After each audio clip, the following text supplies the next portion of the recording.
समस्त को नमस्कार। ख्रीष्टर प्रिय भाई एवं भनी माने आजिर भिडियो आमे देखिबा किभली जने ख्रीस्टियन विरोधी को खलास करागला। हाँ प्रिय बंधुगण, ग्राहम स्टेन को हत्या मामला रे जो व्यक्ति जनक माने दोषी सब्यस्त होते आज कोर्ट कौन करिछि तांको खलास करिछि। ए सबू केवल केमिति संभव कहीं संभव है कारण यहाँ बीजेपी सरकार शासन चली आ बीजेपी सरकार को शासन समय रे एमिति संभव हेबाटा स्वाभाविक कथा। एथिरे कौनसी चकित हेबार कौनसी विषय वस्तु ही नहीं। तबे ख्रीष्टर प्रिय भाई भनी माने मु आपन को पूर्व कथा टिके मु मने पकेदेबे चाहूँगी। जदि मो विषय मु कहिबी सही समय मु बहुत छोट थिले। सही समय मु पंचम श्रेणी मु पाठ पढ़ुଥିଲି। आ सही समय मु केन्द्रापड़ा जिले में मुझे सेठी मु पाठ पढ़ुଥିଲି। आ कौन है सही समय खबर आसिला ग्राहम स्टेन एवं तांकर दुई संतान को गाड़ी भितरे विरोधी माने जड़े की मारिदेले बोली। तबे प्रिय बंधुगण यही खबर शुणिकी आमे माने पूरा शक हो जाइथिलु। आमर पूरा फैमिलीटा सारा केवल आमे नुहे पूरा ओडिशावासी पूरा स्तब्ध हो जाइथिला। हठात एमती जने ख्रीस्टियन मिशनारी मरण। तापरे प्रिय बंधुगण पुलिस समस्त को अरेस्ट कला माने जो मान को संदेह कला। धीरे धीरे प्राय 30 जन कि 40 जन को पुलिस कौन करिथिला अरेस्ट करिथिला। आ सती मध्यरु केते जनकर माने केते जन प्रमाण न मिलबारु सेमान को खलास कर दिया हितला। किंतु प्राय बहुत लोकन को कौन करा गला जेल दंड भोग करिया पड़ला। एवं ए समस्त विषय मास्टर माइंड थिले किए? ए समस्त विषय मास्टर माइंड थिले दारा सिंह। घटनाटी घटी थिला आपण जानिथिबे मनोहरपुर केन्दुझर जिलार मनोहरपुर बोली गोटे जगह अछि। आ सेई जगार एमिति घटना घटी थिला। तबे प्रिय बंधुगण एटा हूँ सही घटना सही मिशनारी ग्राहम स्टेन हत्या मामला रे जे दोषी साब्यस्त होते महेंद्र हेम्ब्रम तांको कौन करिछि पुलिस तो नुहे तांको सरकार खलास करिसंते।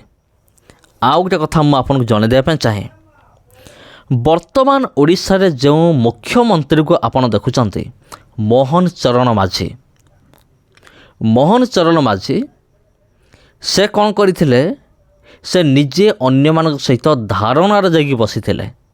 माने जेते बेले कहा को अरेस्ट करा गला माने जेते बेले दारा सिंह को अरेस्ट करा गला आ माने पूरा प्रमाण सहित किंतु बीजेपी सरकार चाहूला दारा सिंह को खलास करा जाऊ। आ किछि लोक माने किछि दल से चाहूले दारा सिंह को खलास करा जाऊ किंतु सबु प्रमाण ताहांकर विपक्ष रे थिला। दारा सिंह विपक्ष रे थिला। आ तांको अरेस्ट करा गला। तापर किछि लोक माने धारणा रे बसिथिले। आपण जानिचंती धारणा रे जे बसिथिले तांको मध्य रे मोहन माझी जन थिले। मोहन माझी नीचे कौन करुले से समय आरएसएस ट्रेनिंग से नौले आउ से नेउथिले कि जस्ट नहीं सारी मु कहि परिबि नाही।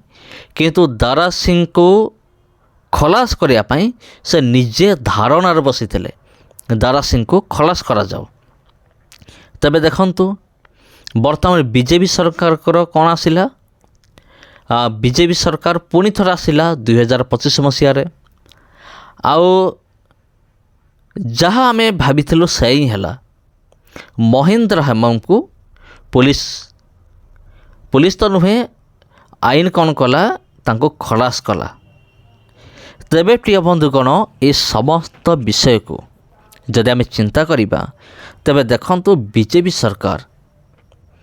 बीजेपी सरकार जो वर्तमान शासन चली ए शासन काल रे किछि मध्य हेई पारे सेटा आमे माने केही ग्यारंटी मध्य देई परिबा नाही। कारण देखंतु आगामी दिन मानकरे बीजेपी सरकार से ଚେଷ୍ଟା କରୁଛି ବିଜେପି ସରକାରଙ୍କ ଇଚ୍ଛା ଦାରା ସିଂଙ୍କୁ ଆରେଷ୍ଟ କରାଯାଉ, ଦାରା ସିଂଙ୍କୁ ମାନେ ଖଲାସ କରିଦିଆ ହେଉ। କିନ୍ତୁ ବର୍ତ୍ତମାନ ପର୍ଯ୍ୟନ୍ତ ସେମିତି କିଛି ଖବର ଆସିନାହିଁ। କିନ୍ତୁ ବିଜେପି ସରକାର ଇଚ୍ଛା ପ୍ରକାଶ କରୁଅଛନ୍ତି। ତେବେ ପରବର୍ତ୍ତୀ ବିଷୟ ଆମେ ଦେଖିବା। ଗ୍ରାହାମ ଷ୍ଟେନଙ୍କୁ ଯେତେବେଳେ ହତ୍ୟା କରାଗଲା, ତାପରେ ତାଙ୍କର ପତ୍ନୀଙ୍କୁ ପଚରାଗଲା ଯେ ଯେଉଁମାନେ ତୁମ ସ୍ୱାମୀ ଏବଂ ତୁମ ପିଲାମାନଙ୍କୁ ଜିଅନ୍ତା ଜଳେଇ ଦେଲେ, ଆମେ ସେମାନଙ୍କୁ କ'ଣ ଦଣ୍ଡ ଦେବୁ, ମାନେ ତୁମେ କ'ଣ ଚାହୁଁଛ ସେମାନଙ୍କୁ କେଉଁ ଶାସ୍ତି ଦିଆଯାଉ। ଆଉ ଆପଣ ବି ଜାଣିଥିବେ ଯେ ଗ୍ରାହାମ ଷ୍ଟେନ୍ ତାଙ୍କର ପତ୍ନୀ କ'ଣ ଜବାବ ଦେଇଥିଲେ। ସେ ଜବାବ ଦେଇଥିଲେ, ଯେମିତି ପ୍ରଭୁ ଯୀଶୁଖ୍ରୀଷ୍ଟ ମୋ ଭଳି ଜଣେ ପାପୀଙ୍କୁ କ'ଣ କଲେ, କ୍ଷମା କଲେ। ମୁଁ ଏତେ ଅପରାଧ କରିଥିଲି, ନର୍କ ଯାଉଥିଲି, ମୋର ସମସ୍ତ ଅପରାଧକୁ କ୍ଷମା କରିକି କାଲବାରୀ କ୍ରୁଶ ଉପରେ ବଳିଦାନ ହେଲେ, ସେମିତି ମୁଁ ବି ଚାହୁଁଛି ମୋର ସ୍ୱାମୀକୁ ଯେଉଁମାନେ ହତ୍ୟା କରିଛନ୍ତି ସେମାନଙ୍କୁ କ୍ଷମା ଦିଆଯାଉ। ମୁଁ ସେମାନଙ୍କୁ ପ୍ରଭୁ ଯୀଶୁଖ୍ରୀଷ୍ଟଙ୍କ ନାମରେ କ୍ଷମା କରୁଅଛି। ତେବେ ଏମିତି କିଏ କହିପାରେ? କେବଳ ପ୍ରଭୁ ଯୀଶୁଖ୍ରୀଷ୍ଟଙ୍କୁ ଯିଏ ପାଇଛି, କେବଳ ତା ପାଖରେ ଏମିତି ହୃଦୟ ଥିବ, ଅନ୍ୟ କାହା ପାଖରେ ବି ନଥିବ।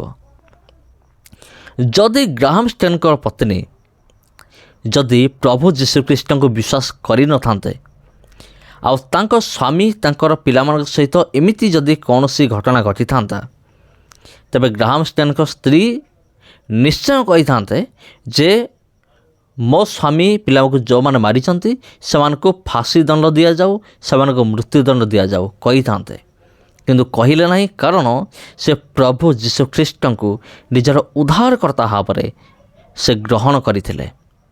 ସେ ଜାଣିଥିଲେ ପ୍ରଭୁ ଯୀଶୁଖ୍ରୀଷ୍ଟ ଯେମିତି କ୍ଷମା କରିଆସନ୍ତି, ଆମେ ବି ପରସ୍ପରକୁ କ୍ଷମା ମାଗିବା ଦରକାର।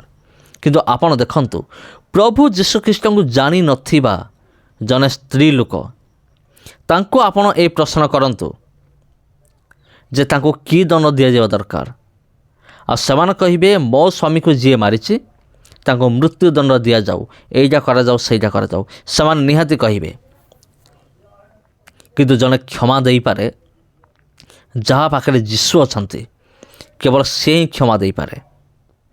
ତେବେ ପ୍ରିୟ ବନ୍ଧୁଗଣ, ଭିଡ଼ିଓ ଭଲ ଲାଗିଥିଲେ ଭିଡ଼ିଓକୁ ସେୟାର କରନ୍ତୁ। ଚ୍ୟାନେଲକୁ ଯଦି ପ୍ରଥମ ଥର ଆସିଛନ୍ତି ଚ୍ୟାନେଲକୁ ସବସ୍କ୍ରାଇବ୍ କରନ୍ତୁ, ଆଉ ଭିଡ଼ିଓକୁ ସେୟାର କରନ୍ତୁ। ଆଉ ପୁଣି ଥରେ ଭେଟ ହେବା ଆପଣ ସହିତ ଆଉ ଗୋଟେ ଭିଡ଼ିଓରେ। ଆଉ ସେ ପର୍ଯ୍ୟନ୍ତ ମୁଁ ବିଦାୟ ନେଉଛି। ସମସ୍ତଙ୍କୁ ଆନ୍ତରିକ ନମସ୍କାର।